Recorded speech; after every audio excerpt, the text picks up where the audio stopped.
Can you tell I'm ready to go to camp? I'm headed to camp when we leave here. I tried to come in without the altar call, gospel book. I couldn't find my scroll. It must be summer.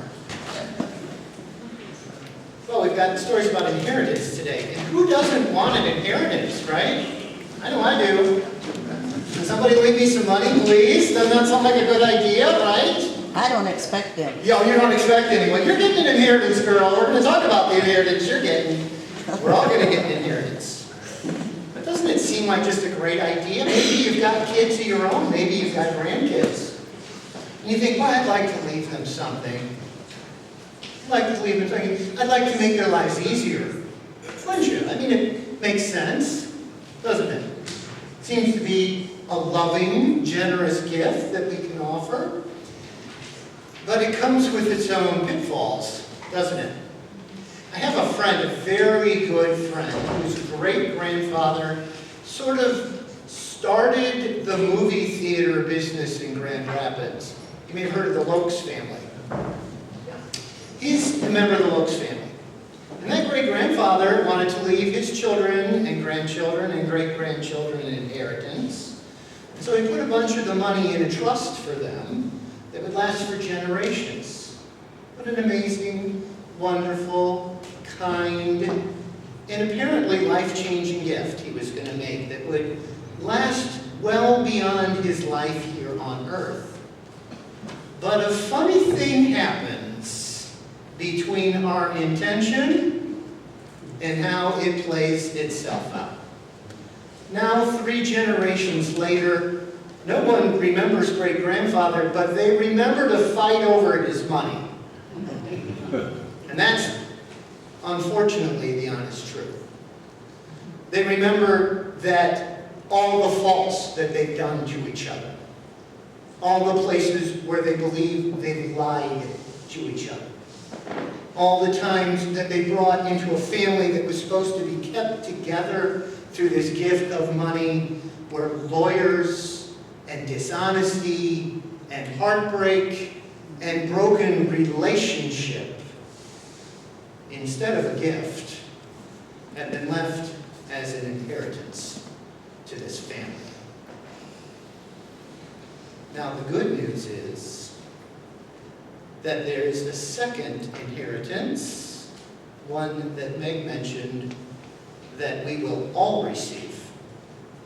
And that inheritance has no downside, no end. It is life-giving, it is life-affirming, and it is rooted in the very nature of God and God's love for the world.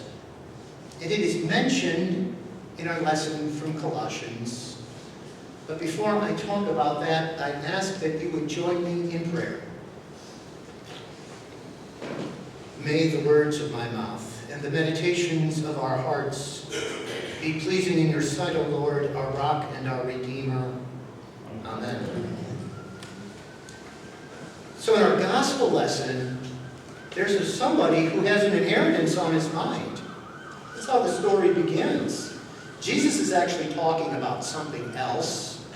And this guy says, "Excuse me, hello, thank you for talking about that other thing, but would you please tell my brother to give me my inheritance from our father?" It's an inheritance question. That's what's on the front of his mind. And it's an inheritance question, of course, about money, about possessions, about things that he believes he's owed. And it's from that we receive this parable. Jesus' response is, you store up these things here on earth, and you're never satisfied with enough of them. You have some, then when you have more, you want to figure out a way to store even more of them. But in the end, you can't take them with you. As a matter of fact, I don't know if any of you remember, this is going back a few years, but maybe with the age of this congregation, I'm safe.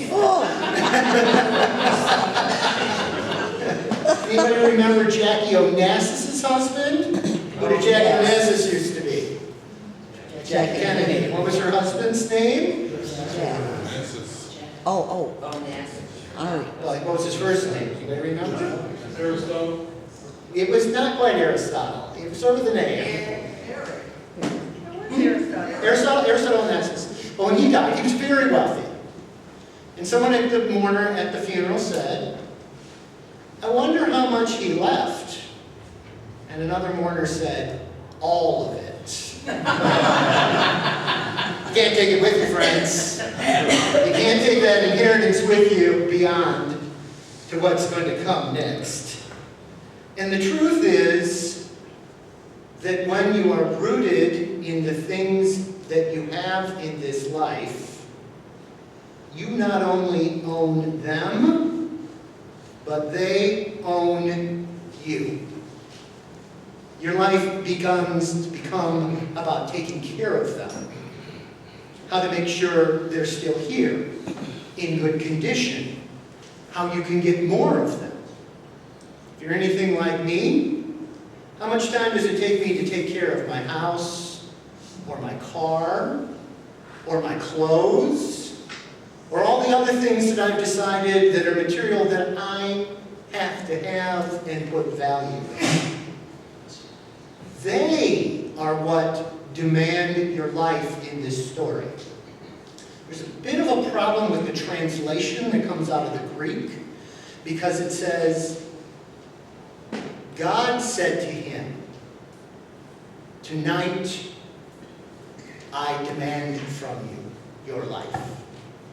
But the text actually says, they demand from him the things. The things become your life.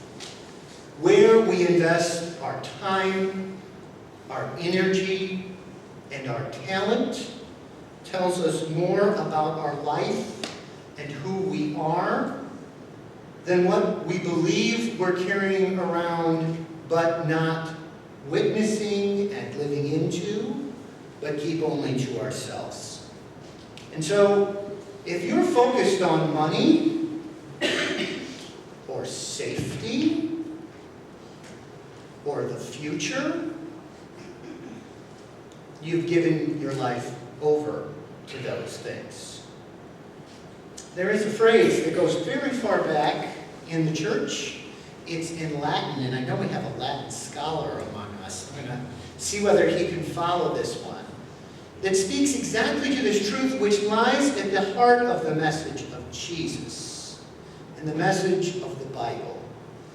Lex oriendi, lex credendi, lex vivendi. You want to try that at all, Jim, or do you want me to just jump in? The law of how you pray is the law of how you believe, which is the law of how you live. What you pray is what you believe, is what you live. There is no separation between what you do and what you believe and what you do when you are praying. It is not simply here on Sunday morning when we say the creed and take together communion. It is every moment of every day of your life and where you are spending your time of worry, your time of welcome, your time from the inside of your heart. And that is what this reading from Paul from Colossians is about. It's a little hard to follow, but when he talks about needing to die, there was a wonderful list of things we have to die to. And these are the things that are the inheritance that we've chosen for ourselves but will not continue, that will not bear fruit. A list like, and by the way, folks, anybody who ever wants to tell you that the Bible doesn't have anything to do with their modern life, listen to this list of things you're supposed to still give up. Abusive language. How about that one right now? Anger. Violence. greed, and desire. We have to die to these things. They have to stop being the things that we own and then own us. The things which we possess, but in turn we make a deal with the devil, and they possess us as well. Another one of those possessions that looks like abusive language and violence and hate showed itself in the face of our country again just yesterday. By praying, by beginning the Lex Orandi, the life of prayer, which is your whole life, you open yourself up to remember it says in Colossians that we are inheritors of the image of God. And the image of God will never fail us or leave us or be turned from our best wishes into a space where our families end up fighting and destroying each other. Our national families, our church families, all of the families that we create and make and participate in together. It is unfortunate that the Colossians reading ends just when it does, because the next thing it does is it gives you that list of things you will inherit when you remember to be the image of God. I'll share them with you. Compassion,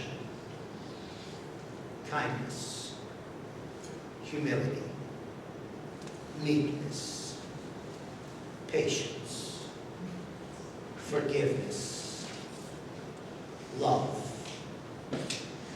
thankfulness, and peace.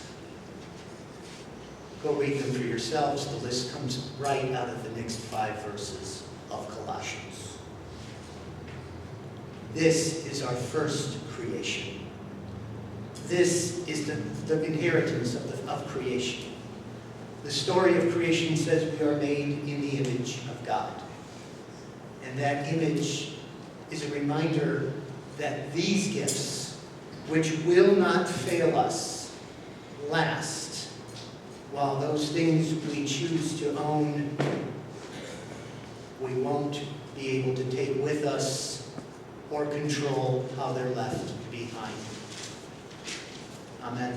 Amen.